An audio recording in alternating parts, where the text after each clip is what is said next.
Elías dijo: hagamos holocaustos y cada uno de ustedes haga como les parece hacer, conforme a la adoración que tienen aprendida, conforme a los preceptos o enseñanzas en los que ustedes se han involucrado, que va en desacuerdo con las cosas que vienen de Dios. Y dice la Escritura ahí en el capítulo 18 de Primera de Reyes que aquellos hombres se cortaban la carne, se maltrataban, se chuzaban la carne, se traspasaban la carne, agujeraban su cuerpo y clamaban a gran voz desde la mañana hasta la tarde diciendo: Baal, respóndenos. Pero Elías se sentaba y los miraba y se burlaba de ellos y les decía: clamen con mayor fuerza. Como Él es Dios, tal vez esté de vacaciones, tal vez esté meditando, tal vez esté haciendo algo en algún trabajo, esté ocupado de alguna manera. Clamen, clamen. Y ellos clamaban, pero Dios, Baal, no respondió. Pero luego sabemos que Elías hizo lo mismo, un holocausto, pero con una diferencia: le echó agua al holocausto. Dice la palabra que le echó agua de tal manera que se inundaron las zanjas, donde estaba la madera, donde estaba la carne de buey, y todo estaba inundado de tal manera que no había forma de encender un fósforo para prender ese holocausto. Esta agüita o esta agua puede ser representación de la presencia de Dios, de la oración, de los momentos de lágrimas, de los momentos de clamor, en los que un hombre puede entrar en la intimidad, que aunque parezca que nada está aconteciendo, aunque parezca humanamente que nada puede pasar, realmente Dios contesta la oración. Hermano, hermana, usted tiene dificultades, usted tiene problemas. ¿De qué tamaño los tiene? Yo no sé. Tal vez el holocausto suyo sea pequeño, o tal vez sea muy grande, o tal vez la forma derogativa que estás utilizando no sea la correcta delante del Señor. Yo pienso que debe ser el momento oportuno de volver a las Escrituras e indagar en ellas. ¿Cómo puedo yo adorar verdaderamente a Dios? ¿Cómo quiere Dios que yo le adore? ¿Cómo quiere Dios que yo me rinda en su presencia? ¿Cómo quiere Dios que yo vuelva al primer amor? ¿De qué manera me señala el camino a través de las Escrituras para que yo pueda alcanzar, tener éxito en mi ministerio, en mi hogar, en mi economía, en la crianza de mis hijos, en diferentes ámbitos de nuestra vida? No sé. ¿Qué pasa? ¿Qué dificultad tengamos cada uno de nosotros? Usted lo sabe. Y usted puede analizar su situación y usted puede mirar si en este momento su gigante es más grande que Dios, o Dios es más grande que su gigante. Entonces, venía una problemática aquejando al pueblo y trayendo al corazón de Elías una aflicción continua, una preocupación importante, porque no era solamente una preocupación por cuestiones humanas, porque había dictaminado una palabra y la lluvia se había detenido, y ya tenía tiempo que no llovía y la gente estaba preocupada. Tal vez Elías podía haberse preocupado por esas cosas materiales: se va a morir el ganado, se están muriendo los niños, se están muriendo los ancianos, se está pasando esto, lo otro. Pero no vemos a un Elías preocupado por esa situación, sino un Elías que estaba preocupado porque un pueblo llamado por Dios estaba ahora adorando demonios. Había cambiado su percepción, su visión de lo que era Dios, y empezó a caminar lejos de la presencia de Dios. Y esto de él sentarse y burlarse de aquellos adoradores de imágenes, de demonios, de cosas que eran diferentes a lo que la palabra enseñaba o lo que decía Dios a través de los profetas, no era algo que detestara a Dios, o que Dios no quisiera que sucediera, no aconteciera, o que Dios estuviera en desacuerdo con esa determinación de llamar al pueblo a mirar su caminar. Dios siempre está de acuerdo que el predicador llame al pueblo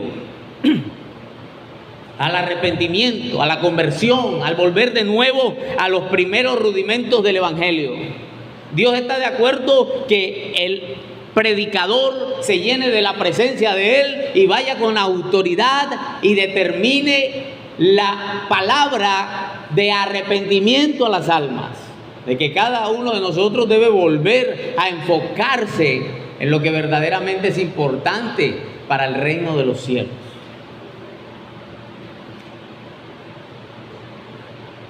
Una de las cosas que le pasó a Elías, que lo podemos ver en el capítulo 19, en el versículo 3, fue que Elías perdió su visión. Después que Dios hizo una señal grande, y usted sabe que él clamó a Dios y Dios permitió que fuego descendiera del cielo de tal manera que consumió el holocausto, y dice la palabra que lamió, oiga, lamió aún el agua que estaba retenida en las zanjas, partió las piedras, las consumió con el fuego. Usted sabe lo que es que una roca se desintegra a causa del fuego. Eso es algo grande, hermano, algo tremendo, algo maravilloso. Dios lo hizo frente al pueblo, de tal manera que el pueblo volviera de nuevo a encontrar la directriz de quién era el verdadero Dios al que debían adorar. Hay muchos poderosos sobre la tierra, hay muchas cosas que parecen grandes sobre la tierra, incluso tenemos cuestiones, libros, videos y mucha enseñanza, mucha muestra de conocimiento acerca de las maravillas del mundo y de las ingenierías que el hombre ha sido capaz de construir y de los inventos que ha sido capaz de llevar a cabo y de las estrategias de investigación en las cuales se han superado y cómo la ciencia de un momento a otro se ha ido aumentando de tal manera que nos fascina mirar esas cosas y conocer que el hombre está alcanzando niveles elevados en el conocimiento. Incluso admiramos expresiones científicas o expresiones de ciertos escritores o de ciertas personas intelectuales que hablan o dicen frases que son elocuentes y que en algunas cosas, en alguna forma, pueden ser de promoción de ánimo para seguir adelante. Admiramos todas esas cosas cuando vienen de los hombres, pero la palabra de Dios es palabra fiel, viva, que transforma, que cambia, que limpia, y la palabra de Dios no quiere ser admirada. Hoy la gente no quiere escuchar palabra. Hoy la gente no quiere vivir bajo parámetros bíblicos, sino bajo parámetros científicos, parámetros psicológicos, parámetros de cualquier otro tipo. Pero la palabra de Dios ya está anticuada. Para algunas personas la palabra de Dios ya perdió vigencia. Para algunas personas la palabra de Dios ya no debe ni ser predicada. Algunos piensan que lo que estorba realmente la vida de ellos es que exista una palabra de Dios en la tierra, o que exista un grupo de evangélicos legalistas que no quieren que el hombre camine de acuerdo a los deseos de su corazón, sino de acuerdo a los preceptos, estatutos y leyes que Dios estableció a través de una palabra. ¡Qué tremendo! Creen en todo, menos en Dios. Buscan todo cuando tienen el vacío en el alma, en el corazón, pero no quieren buscar la llenura de la presencia de Dios. Entonces, en estos 5 pasos, hermanos, para poder llegar a un ministerio o una carrera ministerial que termine bien, el primer paso es no perder la visión. No caer en ese error que Elías cayó, de ir a perder la visión de lo que Dios quiso hacer, porque luego que él logró un triunfo grandísimo sobre los 450 profetas de Baal, llegó algo que ataca muy sutilmente y algunas veces son golpes contundentes, algo que está dañando ministerios, algo que está destruyendo a los predicadores, algo que está dañando a los pastores, algo que está dañando a la congregación. Se llama depresión. Un golpe que llega certero, hermano, y que en algunos momentos baja la guardia de los que la poseen.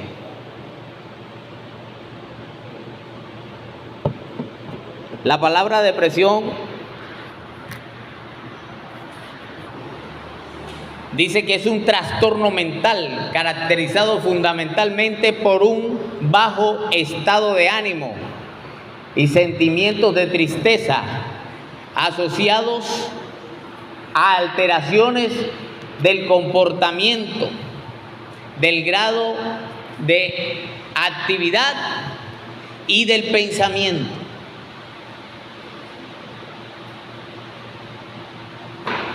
Esto hace o ha hecho o ha causado que muchos predicadores hoy en día ya no estén predicando el evangelio. La depresión ha tocado las puertas de la congregación, hermano. La depresión ha tocado las puertas del ser humano. Algunos se cuelgan, algunos simplemente accionan un arma, algunos simplemente cuelgan los guantes o tiran la toalla, como se dice vulgarmente. Dejan de caminar en los preceptos que Dios le habló, en la palabra que Dios le habló, porque la depresión logra detener psicológicamente, emocionalmente, toda la emoción, todo lo que le da expectativas, todo lo que llena esa vasija de la fe, hermano. Y trata de opacar la obra del Espíritu Santo porque se lleva los recuerdos, causa mala memoria. Nos toma la mente de una manera tal que nosotros vemos más grande el problema, más grande la dificultad de lo que realmente es. Elías, en medio de toda esta tormenta, en medio de toda esta dificultad, lo tremendo es que Elías oró primero para que no lloviera. Luego llama al pueblo al arrepentimiento y Dios responde con holocausto. Ve el poder de Dios, que estaba acostumbradísimo a verlo. Porque Elías estaba acostumbradísimo a ver cómo Dios siempre respondía, cómo Dios siempre se movía, cómo Dios derramaba fuego. Miren, una vez fueron buscándolo y él dijo: si yo soy profeta de Dios, que caiga fuego desde el cielo sobre ustedes y los consuma. Y cayó fuego, hermano, y murieron esas personas. Y no lo hizo una sola vez, lo hizo varias veces. El poder de Dios en Elías ya lo veía como una costumbre. Antes para Elías era raro que no se moviera Dios. Para Elías podía ser confuso que Dios no respondiera. Pero en este momento Dios respondió. Él mató 450 profetas de Baal. Él mismo con sus manos. El pueblo, al mirar esta hazaña poderosa que Dios había hecho de permitir que fuego descendiera del cielo, creyeron nuevamente en que Jehová Dios era el Rey verdadero, el Dios verdadero, y que ellos no debían por qué estar caminando de forma distinta. Pero lanzó esta mujer Jezabel, la que acabamos de leer ahorita, la que hace referencia el capítulo 2 del libro de Apocalipsis, en el versículo 20, de que es una mujer que representa la fornicación, que representa el pecado, hermano. Esta mujer, al escuchar de boca de Acab lo que Elías o lo que Dios había hecho a través de Elías, decidió lanzar una expresión. Digo: así me haga Dios y aún me añada, si mañana hasta ahora yo también no le he hecho a él lo que él le hizo a los profetas. Y dice la expresión bíblica que Elías oyó esa palabra y huyó, tuvo miedo. Un hombre de Dios, hermano, un hombre de Dios que acababa de ver la gloria de Dios, que ya había orado para que volviera a caer agua de los cielos, para que la lluvia volviera. Y ahora tenía miedo. Fue y se metió en una cueva. Fue a llorar, a quejarse. Una de las cosas que atacó a Elías en ese momento también fue la frustración. No podemos perder al quitar los ojos de Dios y ponerlos en la situación. ¿Se acuerda que primero le dije? No se había preocupado él si se moría el ganado, si se morían los niños, si se morían los ancianos. Esa no era su preocupación. Pero ahora cuando huye, cuando tiene temor, cuando tiene miedo, cuando se mete en la cueva, ahora sí, las cosas cambiaron para él. Dejó de poner los ojos en Dios, se desenfocó de la visión, perdió el horizonte y empezó a colocar los ojos en las cosas naturales. Por eso la depresión nos va apartando, nos va dejando solitarios, nos va llevando a lugares de oscuridad donde nosotros lo único que deseamos es morirnos. Y algunos lo hacen. Y nosotros podemos decir, es que no entendemos cómo llega esto a la vida de Elías. Tal vez sea solamente por la palabra, tal vez sea solamente por lo que dijeron que iban a hacer con él, pero también había un problema. Y era que Elías en el versículo 22 del capítulo 18 dice que Elías decía: yo soy el único. Usando la autocompasión, hermano. Yo soy el único que ha quedado de los profetas de Jehová. Yo soy el único que representa a Dios sobre la tierra. Yo soy el único que predico bien. Yo soy el único que sé para dónde llevar al pueblo. Yo soy el único que sé vivir una vida de santidad. Cuando nosotros nos convencemos de esto, de que somos los únicos, ya hay un problema. Porque somos un cuerpo que tiene muchos miembros y cada miembro recibe dones, cada miembro recibe capacidades, talentos que Dios le ha dado para complementar el trabajo del Espíritu Santo o para complementar la obra del Señor sobre la tierra, para hacer lo que Dios nos manda. Pero a cada uno de nosotros nos ha dotado Dios con algo para servicio al Señor. Dios nos ha dado la capacidad de tomar la armadura de Dios y caminar en victoria con Cristo. En medio de las circunstancias, en medio de las dificultades, siempre debemos mirar si nuestra visión está puesta en las cosas del cielo.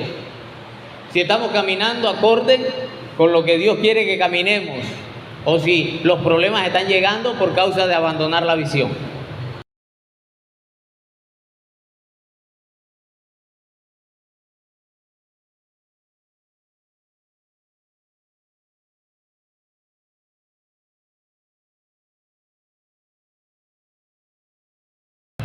Otra cosa que le pasó a Elías fue en el capítulo 19, en el versículo 4, donde él dice: basta ya, Jehová, quítame la vida. Esto es fatiga, hermano. Una de las cosas que también destruye nuestra vida espiritual es el permitir que el cansancio nos venza. Usted trabaja y usted llega a la casa y usted dice: no, es que estoy muy cansado, no voy a orar, hoy no voy a orar, hoy no voy a leer la Biblia, hoy no voy a ir a la iglesia porque es que estoy muerto, estoy muerta. Elías caminó 40 días, 40 noches, caminó, se sintió cansado y esta falta de fuerza ayudó a la situación deprimente en la que se sentía. Estas cosas contribuyeron a que su vida no caminara acorde a lo que Dios quería que caminara. Ahora, un segundo punto que debe tener una persona que quiere que su ministerio termine bien, debe tenerlo en cuenta, es que se debe tener buenos amigos. Nosotros como seres humanos normales, con un llamado de Dios, con el deseo de alcanzar nuestra salvación y de tener siempre una vida ministerial que camine acorde a los preceptos, a las leyes, a los estatutos de Dios, nosotros tenemos que tener buenos amigos. Tenemos a Jesucristo, sí. Nosotros decimos, tenemos a Cristo y es nuestro amigo. Tenemos al Señor y todo lo que a mí me pasa se lo cuento a Él. Y todas las dificultades que tengo, Él las conoce.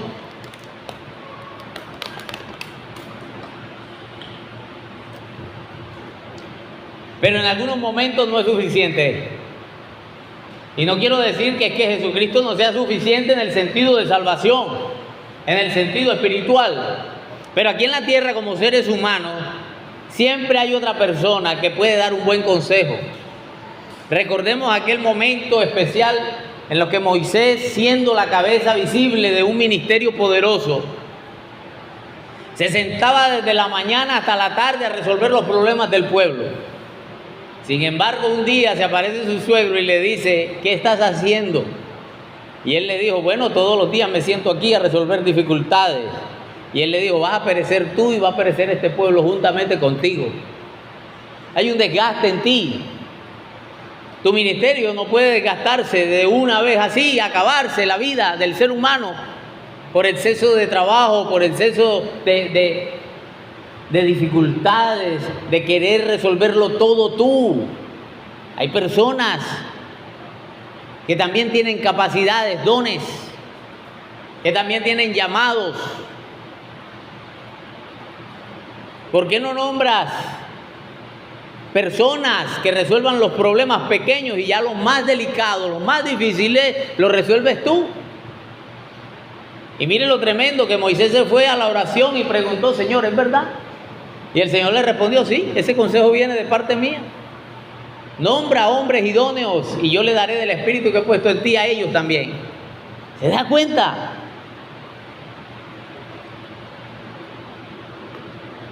Siempre que tenemos un buen amigo al que le podemos contar las cosas, claro que la Biblia dice que tenemos que tener amigos, saberlos escoger, porque el que haya un amigo ha hallado un tesoro. Tampoco podemos ir contando los problemas a todo el mundo. Tampoco podemos ir abriendo nuestras cartas en todo lugar. Pero siempre que hemos tratado con alguien y hemos indagado, hemos mirado que puede ser confiable, podemos poner en cierta forma nuestras conversaciones en confianza con esa persona que tiene un buen consejo, que tiene una buena enseñanza, una buena doctrina que nos puede guiar, que nos puede mostrar de pronto un panorama que tal vez nosotros no hemos visto en el proceso, que tal vez él ya lo vivió, simplemente él mirando desde afuera la dificultad puede ver una puerta abierta por la cual nosotros podemos resolver nuestras dificultades. No podemos olvidar esto. Tener un buen amigo es importante. Tener amigos es importante. Tener personas en las que podamos confiar y pedir una oración, pedir una palabra es importante. Porque eso nos ayuda en los momentos difíciles. Alguien puede darnos aliento. ¿Se acuerdan también que Moisés un día estaba cansado y el pueblo estaba en batalla y él necesitaba a alguien que levantara sus manos? Y Dios puso a 2 hombres ahí, hombres idóneos, hermanos, no cualquiera, hombres de fe, hombres de confianza, de guerra, capacitados para orar, para clamar, para interceder, para hacer también la guerra al enemigo. Y levantaron sus manos y el pueblo venció. ¿Se da cuenta? Un tercer punto que debemos tener en cuenta es seguir aprendiendo. No podemos dejar de aprender. No podemos dejar de leer, no podemos dejar de estudiar, no podemos dejar de indagar en la palabra, no podemos dejar de buscar a Dios. No podemos abandonar los conocimientos que Dios ha puesto, mire, como buen amigo en nuestras manos. Él ha confiado, hermano, su palabra, Él ha confiado su riqueza, su conocimiento, su sabiduría, nos la ha confiado a nosotros al permitir que nosotros tengamos acceso pleno a la Escritura, que tengamos acceso pleno a ir al santuario en oración. Hay una lectura en el libro de los Salmos, en el capítulo 73, en el verso 16 y 17, pero él encontró la clave de cómo entrar y volver a tomar la visión, cómo volver a organizar su caminar. Mire, dice: cuando pensé para saber esto, fue duro trabajo para mí, hasta que entrando en el santuario de Dios, comprendí el fin de ellos. Era una persona conocedora de la Escritura. Capítulo 73 del libro de los Salmos, versículos 16 y 17.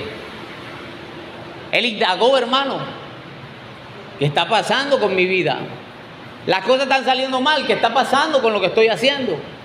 Indagó para conocer qué estaba pasando con su relación con el Dios del cielo. Y usted sabe que Asaf tuvo por un momento el deseo de deslizarse, de caminar en una forma o en un camino distinto, pero tuvo una estrategia de guerra.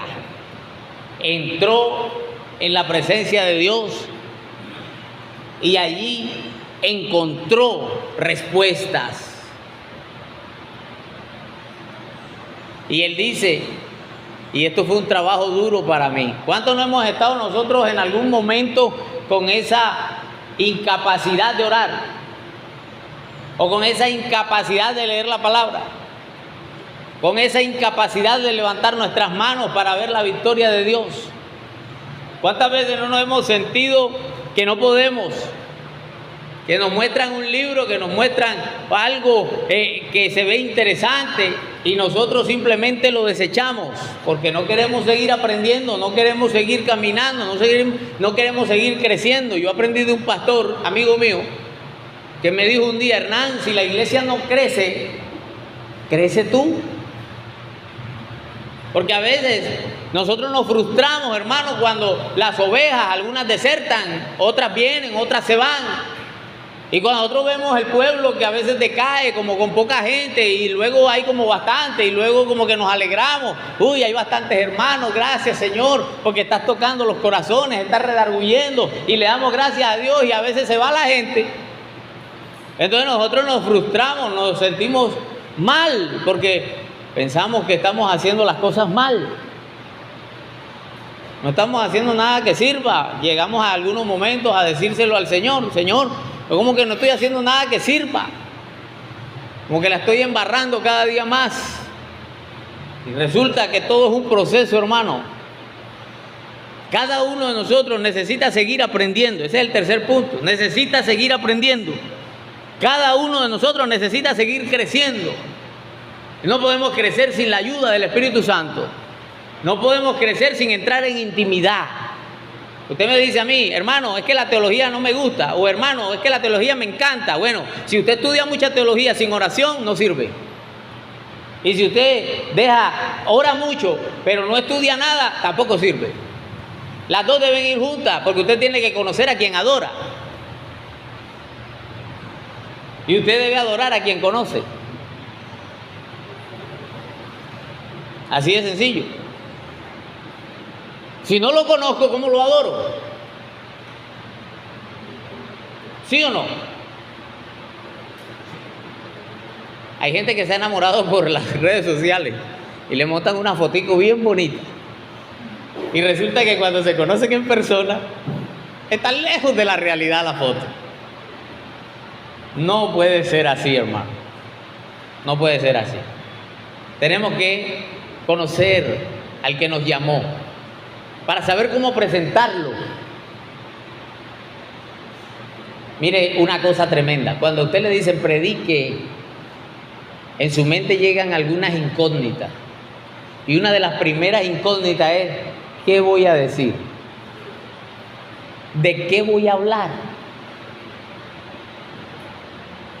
Tal vez el Señor, a través de esa pregunta, nos está mostrando a cada uno de nosotros que nos hace falta más conocimiento de lo que Él es. Tal vez me está diciendo, mira, mi amor, puede que el Señor nos diga así, mi amor, venga, yo quiero que usted me conozca más. Yo quiero que usted intime conmigo un poquito más. Yo quiero que entremos en la relación del libro de los Cantares. No donde me cierra la puerta que después sale desesperado a buscarme, sino cuando ya tenemos una relación íntima los dos. Porque es que algunas personas dicen, usan la expresión, entraré al cuarto, cerraré la puerta y me arrodillaré a orar a Dios. Y resulta que cuando va a orar a Dios, se entretiene y se pone a ver Facebook. O se pone a ver otra cosa. O termina leyendo una revista, o termina leyendo cualquier otra cosa lejos de la oración. Debemos tener algo que es el punto número 4, que se llama disciplina en las cosas importantes de nuestra vida. Debemos tener disciplina en las cosas importantes de nuestra vida. 4. Ese es el punto número 4. Si voy a orar, es a orar. He venido algunas veces a la oración y terminan cantando himnos. Dijimos, vamos a orar. La oración es oración. Momentos ya de cantar y de adorar es otro momento diferente. Por ahí un hermano montó un estado donde invitaba a la iglesia a una noche de concierto. Entonces en esa noche de concierto puede que esporádicamente haya una que otra palabrita por ahí, pero el enfoque del momento es cantar. Pero si yo digo vamos a hacer oración rogativa, entonces el momento de la oración es oración. 1 hora, 2 horas de oración, son 2 horas de oración. Hay muchas cosas por qué orar. No tiene por qué quedarse la persona sin la capacidad de orar. No puede. No puede. Porque si usted va a orar por los niños, usted puede orar 1 hora, 2 horas, 3 horas por los niños solamente. Si va a orar por las damas, puede orar 1, 2, 3 horas por las damas. Sí se puede. Sí se puede. Porque hay muchas cosas que pedir, hay muchas cosas a las que podemos nosotros apelar delante de Dios y rogar que Dios las cambie, las transforme, las haga, las ubique, para que el bienestar del cielo venga a la tierra, hermano.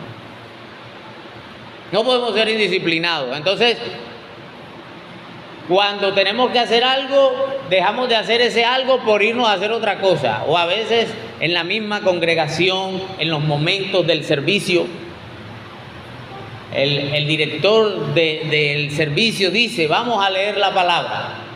Entonces la persona se pone a cantar un himno. Vamos a cantar los himnos. Entonces la hermana o el hermano se ponen a leer la palabra. Eso se ve como raro, ¿verdad? Se ve como difícil, distinto, y usted lo ve como un desorden, como una desobediencia, como una indisciplina dentro de la iglesia. Y son ejemplos para que nosotros miremos desde una perspectiva sencilla que la disciplina delante de las cosas o delante de los ojos de Dios es importante. Dios es un Dios disciplinado. Y la Biblia lo dice, es un Dios ¿de qué? De orden. ¿Cierto? ¿Amén o no amén? Gloria al Señor. Y por último, el punto número 5, andar con Cristo cada día. Un evangelista, un pastor, un maestro, un apóstol, un profeta, no puede estar distanciado de Cristo. No puede caminar en una corriente diferente. No puede dejar a Cristo descansando en un rincón e irse él solo a caminar. No puede, hermano. Mire, algo que critican de los evangelistas es, son buenos predicadores, pero son muy desordenados. Algunos evangelistas no tienen aterrizaje, no tienen iglesia donde llegan, no se sujetan a los pastores. Pero le sale una campaña y llega y dicen, pastor, Dios lo bendiga, mi hermano. Me invitaron a predicar a tal lugar, para que sepa dónde voy a estar yo. y arranca y se va. El pastor sabe que él se fue, pero luego llega y el pastor no sabe cuándo llegó, no sabe qué hizo, no sabe cómo le fue, y de repente un día cualquiera ya no está donde le dijo, sino que está en otro lugar. Y cuando vuelve, llega y saluda y no tiene tiempo para congregarse, no tiene tiempo para llenarse. ¿Cómo puede una persona ser profeta si no se congrega, si no lee la Biblia, si no ayuna, si no se santifica? ¿Cómo puede ser una persona o decir que tiene un ministerio organizado, ordenado, que camina bajo los parámetros bíblicos, que está direccionado por el Espíritu Santo, cuando invalida la obra del Espíritu Santo? No podemos apartar a Cristo de nuestras vidas para caminar conforme a nuestras propias pasiones. Algunos dicen que es que Dios me llamó para las naciones y ya no quieren predicar en la esquina. Tiene que ser en estadios, tiene que ser en lugares grandes, donde los vean, porque ya ellos están a otro nivel. No se puede desenfocar ni el evangelista, ni el pastor, ni el maestro, ni el apóstol, ni el profeta de la visión que Dios ha establecido a través de su palabra, de los parámetros que son ordenanzas, hermanos, son ordenanzas, son leyes, son estatutos, son decretos, son mandamientos que Dios nos dejó a nosotros como iglesia, como hijos de Él. No podemos nosotros distorsionar el mensaje. No podemos ir por todo lugar diciendo Dios me dijo, cuando no tenemos oración, no tenemos relación con el Espíritu Santo. No podemos decir Dios me dijo cuando tú no has sentido, ni has oído, ni has visto, ni has nada de que Dios fue verdaderamente el que te lo dijo en el Espíritu. Ahora hay que mirar también el sentir, porque el sentir, hay un sentir que es errado, que no viene del Espíritu Santo. Como hay personas que llegan a las iglesias, a la congregación y dicen, hoy no sentí nada en la iglesia. No, usted no viene a sentir nada, usted viene a recibir la palabra y a analizar lo que está haciendo con su vida, y a medida que usted va creciendo en el Señor, usted va dándose cuenta si su caminar es recto o es torcido delante de los ojos del Señor. Ya lo demás lo hace el Espíritu Santo. El Espíritu Santo, hermano, Él nos dice a nosotros, en ninguna parte de la Biblia he leído, bueno, yo no sé, yo no he leído, donde diga, usted tiene que sentir alegría, usted tiene que sentir tristeza, usted tiene que sentir. Yo no he leído eso. ¿Usted lo ha leído, padre? Que la Biblia diga que usted tiene que sentir, si no siente no está con Dios. No, yo no he leído eso. He leído que Dios nos dice a nosotros la forma como a Él le gusta que nos comportemos y la forma que le desagrada cómo nos comportamos. Y por qué en algunos casos, como le pasó a Elías aquí en el capítulo 18, Primera de Reyes, la persona puede caer en una depresión, en un dolor, en un momento de angustia, o puede sentirse victorioso porque Dios lo hizo delante de sus ojos. Puede ver la victoria de Dios para su vida, pero a través de la fe puesta en que lo que Dios dijo es verdad. La fe debe estar puesta en que esta palabra, como dice San Juan capítulo 17, versículo 17, esta palabra es verdad. Listo. Pase lo que pase.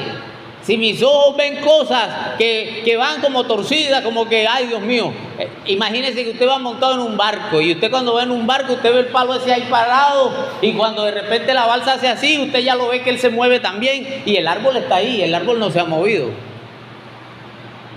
En algunos momentos nuestra fe es así, nuestros procesos en la fe, en el crecimiento son así. La barca se está moviendo, está dando algunos botes porque el viento y las olas son contrarias, pero el que lleva el timón de la embarcación es nuestro Señor Jesucristo.